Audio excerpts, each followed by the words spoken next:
اعوذ باللہ من الشیطان الرجیم بسم اللہ الرحمن الرحیم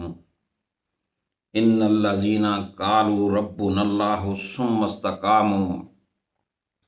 تتنزل علیہم الملائکۃ الا تخافوا ولا تحزنوا وابشروا بالجنۃ التی کنتم توعدون۔ ترجمہ ان کا یہ ہے کہ جن لوگوں نے کہا کہ اللہ ہمارا رب ہے اور پھر وہ اس پر ثابت قدم رہے، ان پر فرشتے نازل ہوتے ہیں اور ان سے کہتے ہیں کہ نہ ڈرو، غم نہ کرو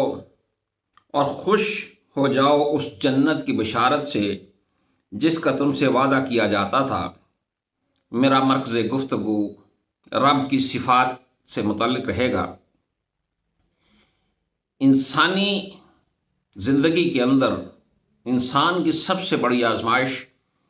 اللہ تعالیٰ کو اپنا رب بنانا ہے۔ اسی لیے اس آیت کے اندر کہا گیا کہ وہ لوگ جنہوں نے کہا کہ اللہ ہمارا رب ہے اور اس کے اوپر ثابت قدم رہے۔ جب تک رب کی تمام صفات سے بندہ واقف نہ ہو، اس کی تفصیل نہ جانتا ہو، تو مشکل ہو جاتا ہے کہ اللہ کو اپنا رب بنایا جائے۔ پھر اللہ کو کس طرح سے اپنا رب بنایا جائے جبکہ اس کی مکمل صفات کی تفصیل انسان کو معلوم نہ ہو۔ اس آیت کے اندر اللہ کے رب ہونے کی جو صفت ہے اور جس کی تفصیل یہاں پر بیان کی جا رہی ہے وہ یہ ہے کہ اللہ ہمارا حکمران ہے، اقتدار اعلیٰ کا مالک ہے، قانون ساز ہے اور نظام دہندہ ہے۔ اگر آپ اللہ کو اپنا حکمران اور قانون ساز ماننے سے انکار کر دیں یا اس کو نظر انداز کر دیں تو پھر دنیا کی کوئی طاقت آپ کے راستے کے اندر رکاوٹ نہیں بنے گی۔ جو دل چاہیں نمازیں پڑھیں، روزے رکھیں، جو عبادت کرنا چاہیں آپ کریں، کوئی شخص آپ کو نہیں روکے گا۔ لیکن جس دن آپ نے اعلان کیا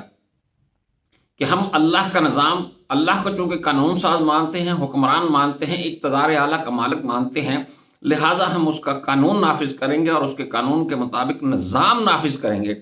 اس دن ساری دنیا آپ کے سامنے رکاوٹ بن کر کھڑی ہو جائے گی۔ اس وقت اگر آپ اس بات کے اوپر ثابت قدم رہے، ڈٹے رہے، اپنے نفع نقصان کو نظر انداز کر دیا، اللہ کی راہ میں قربان کر دیا اپنے تمام نفع نقصان کو، اور کسی قسم کا خوف ہمارے دل کے اندر نہ آیا اللہ کا نظام نافذ کرتے ہوئے، تو پھر اللہ تعالیٰ ایسے اشخاص کے اوپر اپنے فرشتے میں مدد کے لیے بھیج دیتا ہے جو ان کی کامیابیوں کے لیے راستے نکالتے ہیں اور ان کی مدد کرتے ہیں۔ لیکن جو لوگ اللہ کے نظام کے خلاف کام کرتے ہیں، ہمارے ملک کے اندر کہیں شریفوں کا نظام چلتا ہے، کہیں زرداریوں کا نظام چلتا ہے، کہیں عمرانیوں کا نظام چلتا ہے اور کچھ بہروپیوں کا نظام بھی، بہروپیے بھی اس نظام کا حصہ بنتے ہیں، تو اس نظام کے سپورٹروں کے لیے کوئی فرشتہ نازل نہیں ہوتا، اور اگر یہ جو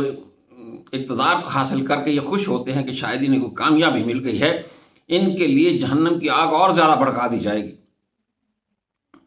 کیونکہ ان سے ان کی ذمہ داریوں کا حساب مانگا جائے گا کہ اللہ کا نظام نافذ کرنے کے لیے تم نے کیا کیا، اور ان کے پاس کچھ نہیں ہوگا سوائے اپنے مفادات اکٹھے کرنے کے۔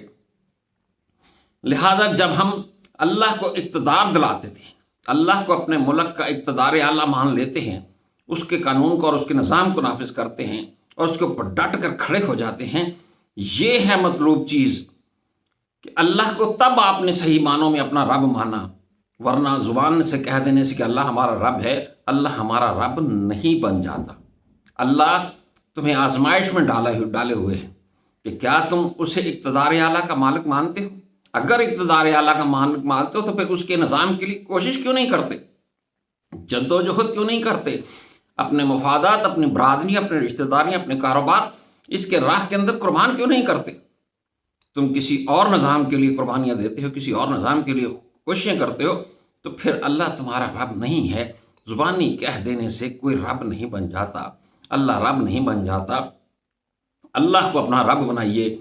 اور اللہ کے نظام کے لیے کوشش کیجیے۔ وما علینا الا البلاغ۔